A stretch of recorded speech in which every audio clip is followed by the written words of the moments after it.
በስመ አብ ወወልድ ወመንፈስ ቅዱስ አሐዱ አምላክ። ታኅሳስ 3 በዚች ቀን አምላክን የወለደች እመቤታችን ቅድስት ድንግል ማርያም 3 ዓመት ሲሆናት ወደ ቤተ መቅደስ የገባችበት ነው። እርሷ ለእግዚአብሔር የስዕለት ልጅ ነበረችና እናቷ ቅድስት ሐና ልጅ የሌላት ስለሆነች በቤተ እግዚአብሔር ውስጥ ከሴቶች ተለይታ ርቃ ትኖር ነበር። ሽማግሌ ከሆነ ከኢያቄም ከባሏ ጋርም እጅግ የምታዝን ሆነች። እግዚአብሔርም ሐዘናቸውን ሰማ። ቅድስት ሐናም እንዲህ ብላ ለእግዚአብሔር ተሳለች። የሰጠኸኝን ፍሬ ለእግዚአብሔር አገልጋይ አደርገዋለሁ። ቅድስት ድንግል እመቤታችን ማርያምንም በወለደቻት ጊዜ 3 ዓመት በቤቷ ውስጥ አሳደገቻት። ከዚህም በኋላ ከደናግል ጋር ትኖር ዘንድ ወደ ቤተ መቅደስ ወሰደቻት። በቤተ መቅደስም ምግቧን ከመላእክት እጅ እየተቀበለች 12 ዓመት ኖረች። ክብር ይግባውና ጌታችን ኢየሱስ ክርስቶስ ወደ ዓለም መጥቶ ከእርሷ ሥጋን እስከነሳ ድረስ ከሴቶች ሁሉ የተመረጠች ይህች ናት። በቤተ መቅደስም በመኖር 12 ዓመት ሲፈጸምላት እርሷ ለእግዚአብሔር የተሰጠች የስዕለት ልጅ ናትና ለሚጠብቃት ይሰጧት ዘንድ ካህናት እርስ በርሳቸው ተማከሩ። በሴቶች ላይ የሚደርስ በእርሷ ላይ የሚደርስባታል ብለው ስለፈሩ በቤተ መቅደስ ውስጥ ይተዋት ዘንድ ለእርሱ ትክክል መስሎ አልታያቸውም። ስለዚህ ሊጠብቃት ለሚገባው በእርሷ ላይ እጮኛ ሊያኖሩ ወደዱ። ከዚህም አስቀድሞ ሊቀ ካህናት ዘካርያስ እመቤታችን ቅድስት ድንግል ማርያምን ልጄ ማርያም ሆይ አንቺ እንዳደግሽና ለአካለ መጠን እንደደረስሽ ወቂ። ልትታጭ ትወጃለሽን?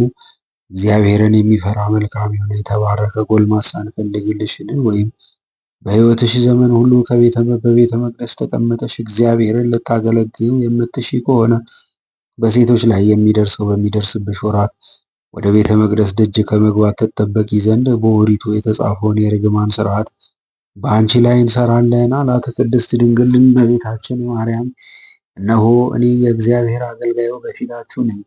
አባትና እናት የለኝም። ስሙ ቡሩክ ምስጉን ከሆነ ከእግዚአብሔር በታች በእናትና አባት ፈንታ እናንት ናችሁና የእግዚአብሔርን ትእዛዙን እንደምታውቁ አድርጉ ብላ መለሰች። ካህናቱና ማኅበሩም ሁሉ ዘካርያስን ወደ ቤተ መቅደስ ገብተህ ስለዚች ብላቴና ማርያም ወደ እግዚአብሔር ጸልይ አሉት። ዘካርያስም ገብቶ ሲጸልይ በዚያን ጊዜ የእግዚአብሔር መልአክ ተገለጠለትና እንዲህ አለው፣ ዘካርያስ ሆይ ወጥተህ ከዳዊት ወገን ሚስቶቻቸው የሞቱባቸውን ሁሉ ወንዶች ሰብስብ፣ እያንዳንዱንም በትር ከስሙ ጋር ውሰድ። ወደ ቤተ መቅደስም በምሽት አግብተህ ወደ እግዚአብሔር ጸልይበት። በነጋ ጊዜም በትሮቻቸውን አውጣ። እግዚአብሔርም በበትሩ ላይ ምልክት ለገለጠልህ ለዚያ ሰው ማርያምን ተቀብሎ ሊጠብቃት ይገባዋል። ካህኑ ዘካርያስም ወጥቶ አንድነት ለተሰበሰቡት ሕዝብ የእግዚአብሔርን መልአክ የነገረውን ነገራቸው። በዚያንም ጊዜ ከዳዊት ወገን ጎልማሳም ቢሆን ሽማግሌም ቢሆን ሚስቱ የሞተችበት ሁሉ በኢየሩሳሌም ወዳለ ቤተ መቅደስ ይሂድ እያሉ አዋጅም ዙሮ የሚናገሩ በእስራኤል ሀገር ሁሉ ላከ። ከዳዊት ወገን የሆነ ጠራቢው ዮሴፍን በሰማ ጊዜ በትሩን ይዞ ከናዝሬት ወደ ኢየሩሳሌም ሄደ። ካህኑ ዘካርያስም የሁሉንም በትሮች ተቀብሎ ስማቸውን በላያቸው ጻፈ። ቁጥራቸውም 1985 ሆነ። ዘካርያስም በትሮችን ወደ ቤተ መቅደስ አስገብቶ ወደ እግዚአብሔር ጸለየ። እንዲሁም ሰዎች ሁሉ ከቤተ መቅደስ ውጭ ቆመው ይጸልዩ ነበር። ዘካርያስም ጸሎቱን በፈጸመ ጊዜ ለእያንዳንዱ በትራቸውን አውጥቶ ሰጠ። ጠራቢው ዮሴፍም በትሩን ሊቀበል በቀረበ ጊዜ ከእርሷ ነጭ ርግብ የመሰለች ተገለጠች። እየበረረችም ሂዳ በጠራቢው ዮሴፍ ራስ ላይ ተቀመጠች። ካህናቱና ሕዝቡ ሁሉ አይተው እጅግ አደነቁ፣ ምስጉን የሆነ እግዚአብሔርንም አመሰገኑት። ዘካርያስም ዮሴፍን ዮሴፍ ሆይ ከእግዚአብሔር የታዘዘ መልአክ እንደተናገረ ድንግል ማርያምን ወደ ቤትህ ወስደህ ጠብቃት አለው። ዮሴፍም ቅድስት ድንግል ማርያምን ከካህናት እጅ ተቀበላት፣ በእርሱም ዘንድ ኖረች። ከዚህም በኋላ የመላእክት አለቃ ገብርኤል ስለ እግዚአብሔር ልጅ ከእርሷ ሰው ሆኖ ስለመወለዱ በዮሴፍ ቤት አበሰራት።